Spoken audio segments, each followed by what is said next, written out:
years of excellence. Sun International Institute of Tourism and Management.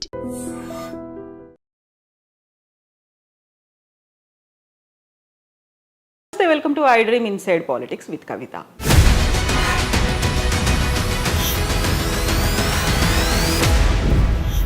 Sir, ఇప్పుడు మనం ఉన్నటువంటి రాజకీయాలు, ఎలక్షనీరింగ్, లేకపోతే ఓట్లు ఎలా కొనుక్కోవాలి, ఓటు ఎలా తెచ్చుకోవాలి, దీని మీద ఉన్న ఫోకస్ దీనికి కొంచెం ఎక్స్టెన్షన్గా కుల గణనని కూడా చూస్తున్నారు సార్. నిజంగా కుల గణన మన రాష్ట్రంలో జరిగితే పేదరిక నిర్మూలన జరుగుతుందా, లేకుంటే వాళ్ళకి ప్రయారిటీస్ పెరుగుతాయా, ప్రాముఖ్యతలు వస్తాయా, ఎలా చూస్తున్నారు సార్? కాకపోతే మీ ప్రశ్నలోనే సమాధానం ఉంది.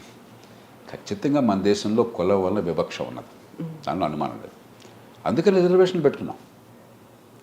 విద్యలో కానీ, ఉపాధిలో కానీ, రాజకీయంలో కానీ పెట్టుకున్నాం. మరి అన్ని వర్గాలకి ప్రయత్నం చేస్తున్నాం. దానికి సుప్రీంకోర్టు 50% ఖరారు చేసింది. ఆ పైన మళ్ళీ ఆర్థికంగా బలహీనత ఉన్నట్టు ఇంకో 10% కూడా పెట్టుకున్నాం మనం. దాన్ని సుప్రీంకోర్టు ఆమోదించింది. కాబట్టి కులగణనకి రిజర్వేషన్లకి మధ్య సంబంధం లేదు. ఇది చాలా స్పష్టంగా అర్థం కావాలి. ప్రజల్ని మభ్యపెడుతున్నారు.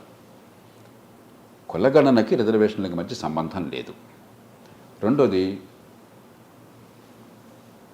ఎందుకని మీరు ఎన్ని రిజర్వేషన్లు ఇచ్చినా కూడా నిజంగా ఈ కులాల్లో పేదరికం అనుకున్నంత తగ్గటం లేదు?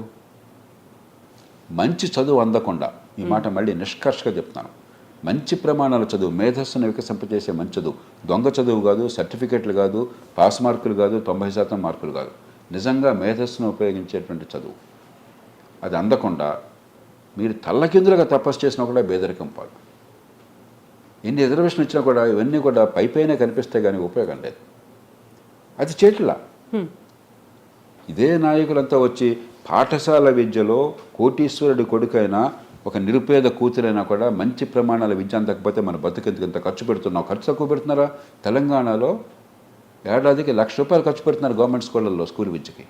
1,00,000 కంటే ఎక్కువ ఖర్చు పెడతారా మీరు ఇంత పేద దేశంలో? చదువు ఏమొస్తుంది? అది పట్టించుకుని నాథుడున్నాడా? నిజంగా పేదలంటే మమకారం అంటే ఆ చదువు అందించండి, రిజర్వేషన్ ఫలితాలంతే. ఆధునిక ప్రపంచంలో మంచి విద్య లేకుండా పేదరికం నుంచి బయటపడ్డ కుటుంబాన్ని చూపెట్టండి. దోపిడీ చేస్తేనో భూములు ఆక్రమిస్తానో తప్ప విద్య అనేది ఒక పాస్పోర్ట్ పేదరికం పోవడానికి, కుల వివక్ష పోవడానికి. ఆ మంచి విద్య అందించకుండా మిగతా డ్రామాలన్నీ ఆడుతున్నాం మనం. మూడోది, కులం ఉన్నమాట వాస్తవమే, కులాన్ని రాజకీయం సృష్టించాలి. కానీ రాజకీయం బాధ్యత కాలక్రమేణా కులం స్పృహాన్ని పోగొట్టి ఆధునీకరించడం సమాజాన్ని. మనం ఏం చేస్తున్నాం? పేదరికాన్ని పోగొట్టకుండా, కుల వివక్ష పోగొట్టకుండా కులం స్పృహని పెంచి కుల సంఘాల సమావేశాలకు నాయకులు హాజరయ్యి మరింత ప్రోత్సహించి కులగణనే పెద్ద గొప్ప పరిష్కారంలో విప్లవంలాగా ఒక నటన చేసి సమాజాన్ని అల్లకల్లోలం చేస్తున్నాం. కుల వివక్ష పోవాలి, దానికి తగ్గ విధానాలు ఎందుకు చూపెట్టలేదు మీరు? ఇప్పుడు కూడా ఎందుకు చేపట్టట్లేదు? కానీ కులాన్ని ఉపయోగిస్తున్నారు రాజకీయ ఆయుధంగా. ఇది దానిలో భాగంగా చూడాలి. అందుకని నేను నిష్కర్షగా చెప్తున్నాను, యువతను కోరుతున్నాను, రిజర్వేషన్లకి దీనికి సంబంధం లేదు. కుల వివక్ష పోవాలి, దానికి మనం పోరాడాల్సింది. ఎందుకని నా బిడ్డకి మంచి చదువు రావట్లేదు? తెలివితేటలున్నా మంచి చదువు నాకు ఎందుకు అందట్లేదు? ఇంత ఖర్చు పెడుతున్నారు కదా మీరు. ఈ స్కూళ్ళలో చదువు ఎందుకు అందట్లేదు? గవర్నమెంట్ స్కూళ్ళలో కావచ్చు, లో ఎండ్ ప్రైవేట్ స్కూళ్ళలో కావచ్చు, చదువు అందట్లేదు. నిజమైన చదువు అవ్వట్లేదే, తెలివి వికసించట్లేదే. నా పిల్లలు మిగతా పిల్లలతో పోటీ పడలేకపోతున్నారే. ఆ పోటీ పడలేకుండా ఉన్నప్పుడు కుల వివక్ష ఎట్టబోతుంది? నటించడం తప్ప, అబద్ధాలు ఆడటం తప్ప. నిజమైన పరిష్కారాన్ని వెతకకుండా ఇవన్నీ ఓటు బ్యాంకులుగా మార్చే ప్రయత్నాలు భాగం. సో దీంతో వాళ్ళకు ఉద్యోగ ఉపాధి అవకాశాలు వస్తాయి, లేకుంటే ఆర్థిక అసమానతలు దూరం అయిపోతాయి. నాకు చెప్పండి ఒకసారి, లాజిక్ చెప్పండి. ఇప్పుడు మనకు తెలియదా? బీసీకి ఎస్సీ ఎస్టీ సెన్సస్లోనే మనకి సంఖ్య ఉన్నది. బీసీలకు మన బీసీ కమిషన్లు పెట్టి రిజర్వేషన్లు ఉన్నాయి కాబట్టి మనం తరచు చేస్తున్నాం ఆ రిజర్వేషన్లో భాగంగా. మనకు తెలియదు. అప్పుడు ఆ లెక్కలు చేసి మాత్రం చేసి బెదరకం పోయిందా? ఎందుకు పోలే? అప్పుడు పోయింది, ఇప్పుడు ఎలా పోతుంది? ఏంటి చెప్పండి, మీ దగ్గర ఉన్న ఫార్ములా చెప్పండి నాకు, మీ మ్యాజిక్ ఏంటో చెప్పండి నాకు. ఏదో ఒక నినాదం ఇచ్చేసి ప్రజలు మభ్య పెడితే ఎట్లాగా? ఎలా పోతుందో చెప్పండి నాకు. నాకేం తెలియదు, విషయం తెలియదు, అజ్ఞానిని. నాకు చెప్పండి, అర్థం ఏంటి చెప్పండి. ఈ లెక్కేస్తే బెదరకం ఎట్లా పోతుంది?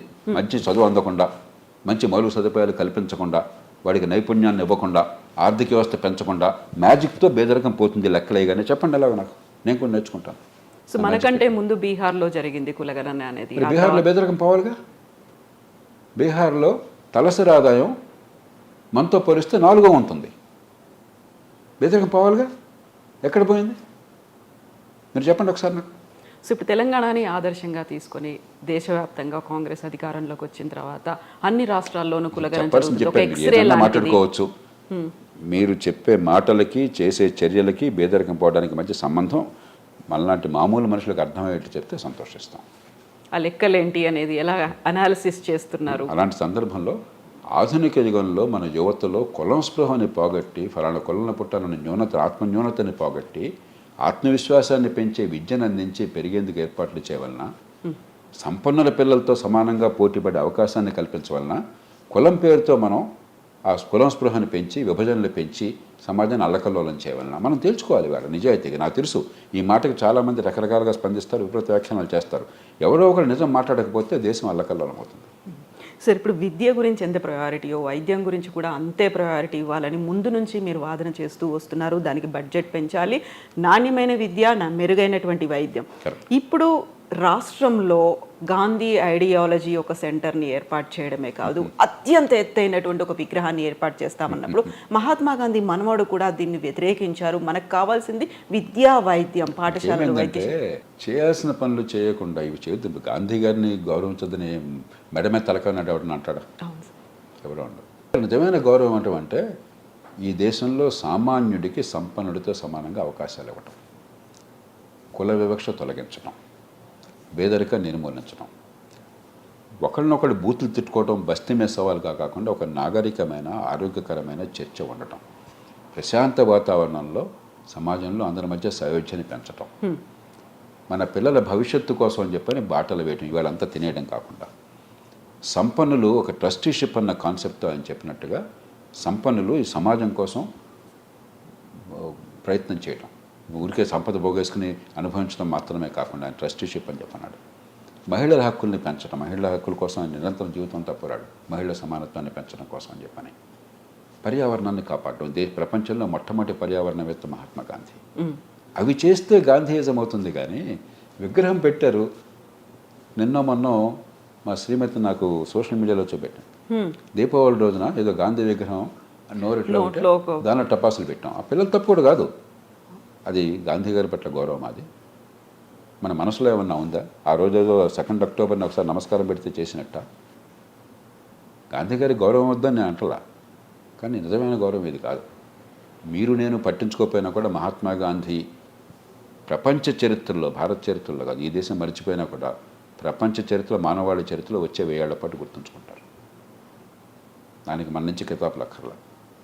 ఆయన చెప్పింది పనికొచ్చేది ఆధునికీకరించి ఆయన భావాలని, దాన్ని నిజంగా సార్థకం చేయండి. రాజకీయాన్ని పవిత్ర వ్యాసంగంగా గాంధీ గారు భావించాడు.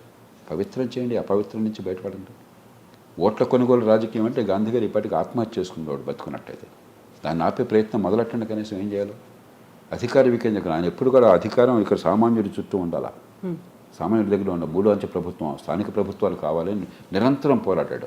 ఆ పని చేయండి మీరు, ఆ పని చేయండి మీరు. గాంధీ గారు చెప్పిన విలువలన్నీ తిరోధకం చేసి ఆయన ఊరికే ప్రజలకి ఇష్టం వచ్చినట్టుగా సాయం చేయమల్లా. మారుమూల ఉన్నటువంటి నిరుపేదను చూసినప్పుడు నువ్వు చేసే పని వల్ల అతడి కాళ్ళ మీద తాను నిలబడగలిగితే, ఆ పదాలు జాగ్రత్తగా గుర్తుంచుకోండి. If he obtains a measure of control over his destiny, తన మీద తనకు ఆధిపత్యం పెరిగితే, తన కాళ్ళ మీద తాను నిలబడితే, ఆత్మగౌరవం పెరిగితే, అప్పుడు నువ్వు చేసే పని చేయదగ్గది, లేకపోతే చేయకూడదన్నారు. మీరు చేసే పనిని పరాధీనులు చేయటం, బెచ్చగాళ్ళుగా మార్చడం. ఇంకా గాంధీ గురించి మాట్లాడే హక్కు మనకు ఎక్కడ ఉందండి? గాంధీ చెప్పిన మౌలిక సిద్ధాంతాలన్నిటికీ దూరంగా వెళుతున్నాం మనం. సరే, ఇవన్నీ మీరు చెప్పిన తర్వాత గాంధీ విగ్రహాన్ని మీరు వ్యతిరేకిస్తున్నారు ఏర్పాటుని అనేది ఒకటి వస్తుంది. దీనికి అనుకోనివ్వండి. ఇప్పుడు మహాత్మా గాంధీ పట్ల ఎవరికి ఎంత గౌరవం ఉంటుందన్నది నడవడిక, జీవితం తెలియజేస్తాయి, కానీ కబుర్లు కాకరకాయలు కాదు. గాంధీ గారు ఎప్పుడు హింసని వ్యతిరేకించారు. తన జైల్లో పెట్టిన వాళ్ళు కూడా పల్లెత్తు మాట అనలేదు, నోటి నుంచి బూతు మాటలు రాలేదు. రోజు బూతులు మాట్లాడేవాళ్ళు గాంధీకి వచ్చి మాట్లాడితే ఎట్లా? ప్రత్యర్థుల్ని ఒకరికి క్షణం సహించలేని వాళ్ళు, నోటికి వచ్చినట్టు దుర్భాషలాడేవాళ్ళు, హింసను ప్రయోగించేవాళ్ళు, ఓటును డబ్బుతో కొనేవాళ్ళు, అది గాంధీవాదం ఎట్లా అవుతుంది? గాంధీ అంటే ఏమిటి? బొమ్మ వేయడం? కొంతైనా గాంధీ అన్ని గాంధీ గారు చెప్పినంత ఒప్పుకోమని అంటలా. కొన్ని విషయాల్లో ఆయన ఆధునిక వాటికి వ్యతిరేకంగా పోయినాడు. నేను దాన్ని విమర్శిస్తున్నాను. ఆధునిక వైద్యాన్ని పట్టించుకోలే ఆయన. మట్టి పూయమన్నాడు, ఇంకోటి అన్నాడు, ఏదో చేశాడు ఆయన అంటారు. అది లొడ్డిజం అంటాం, లొడ్డైతుంది ఆ విషయాల్లో. కానీ మౌలికంగా గాంధీ సందేశం శాశ్వతంగా సమాజానికి పనికొచ్చే సందేశం అది. నేను చెప్పాను ముందు, అది పాటించండి, దాన్ని ఆధునికీకరించండి. అది గౌతమ బుద్ధుడు కావచ్చు, మహాత్మా గాంధీ కావచ్చు. విగ్రహం పెడితే అయిపోయిందా? పెట్టొద్దని నేను అంటలే. విగ్రహం పెట్టి అద్భుతాలు చేసామని అయిపోయింది గాంధీ గారితో. ఏంది ఇదంతా? రోజు 2 అక్టోబర్ చేస్తున్నాం కదా మనం. గాంధీ గారు చెప్పిన విలువలకు పూర్తిగా వ్యతిరేకంగా ఇవాళ దేశంలో రాజకీయం, పరిపాలన నడుస్తున్నాయి. కాదని చెప్పిన అధికార కేంద్రీకరణ, ఆయన నిరంతరం వ్యతిరేకించాడు. అధికార కేంద్రీకరణ, ఆడంబరాలు నిరంతరం వ్యతిరేకించాడు. ఆయన ఆడంబరాలు, దుబారా ఖర్చు నిరంతరం వ్యతిరేకించాడు ఆయన. సామాన్యుడు ఎదుగుదల, వాడికి కావాల్సినటువంటి శక్తి సామర్థ్యాలు ఇవ్వటం, నిరంతరం దాని కోసం పోరాడాడు ఆయన. పిచ్చగాళ్ళగా మార్చమని ఏనాడు చెప్పలా. అందుకే మళ్ళీ చెప్తున్నా, టాలిస్మన్, గాంధీజీ టాలిస్మన్లో వాడికి సాయం చేయాలా. నువ్వు చేసే పని వల్ల వాడి కాళ్ళ మీద వాడు నిలబడితే, వాడి ఆత్మగౌరవం పెరిగితే అది చేయదగ్గది అన్నాడు. అది పాటించండి అయ్యా.